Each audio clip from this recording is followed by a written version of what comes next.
అఖిల ఆత్మహత్య కేసులో నిందితుని అరెస్ట్ చేశారు పోలీసులు. దీనికి సంబంధించిన బ్రేకింగ్ న్యూస్ మనం చూస్తున్నాం. అఖిల్ సాయి గౌడ్ ని అదుపులోకి తీసుకున్నారు జీడిమెట్ల పోలీసులు. ప్రేమ పెళ్లి పేరుతో అఖిల అనే యువతిని మోసం చేశాడు అఖిల్. దీంతో మనస్తాపానికి గురై 2 రోజుల క్రితం న్యూ ఎల్బీ నగర్ లో యువతి ఆత్మహత్య చేసుకుంది. యువతి ఆత్మహత్య తర్వాత పరారీలో ఉన్నాడు అఖిల్. తాజాగా అఖిల్ ని అరెస్ట్ చేశారు పోలీసులు. అఖిల్ సాయి గౌడ్ 8 ఏళ్లుగా ప్రేమించుకున్నారు. ఇదే విషయం అఖిల ఇంట్లో చెప్పింది. ముందు వద్దని వారించిన తర్వాత కూతురి ఇష్టాన్ని కాదనలేక పెళ్లికి అంగీకరించారు అఖిల పెళ్లి తల్లిదండ్రులు.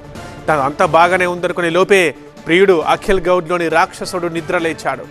కొద్ది రోజులుగా చిన్న విషయాలకే అఖిలతో గొడవపడి వేధించడం మొదలుపెట్టారు. కొన్నిసార్లు కొట్టాడు కూడా.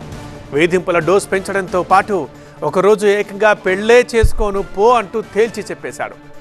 ప్రియుడి మాటలు తట్టుకోలేని అఖిల తీవ్ర మనస్తాపానికి గురై సూసైడ్ లెటర్ రాసి ఇంట్లో ఉరేసుకొని చనిపోయింది. అఖిల్తో గొడవల కారణంగా తానెంత మానసిక క్షోభ అనుభవించిందో తన సూసైడ్ నోట్లో రాసింది అఖిల.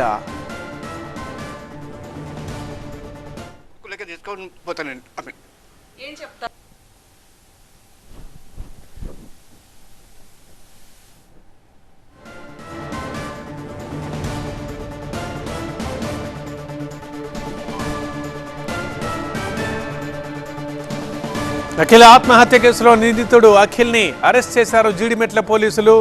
ప్రేమ పెళ్లి పేరుతో అఖిల అనే యువతిని మోసం చేశాడు అఖిల్. దీంతో మనస్తాపానికి గురైన అఖిల ఉరేసుకొని చనిపోయింది. ఒక సూసైడ్ లెటర్ రాసి తాను ఎంత మానసిక క్షోభ అనుభవించిందో. ప్రస్తుతం పోలీసులు అఖిల్ని అరెస్ట్ చేశారు.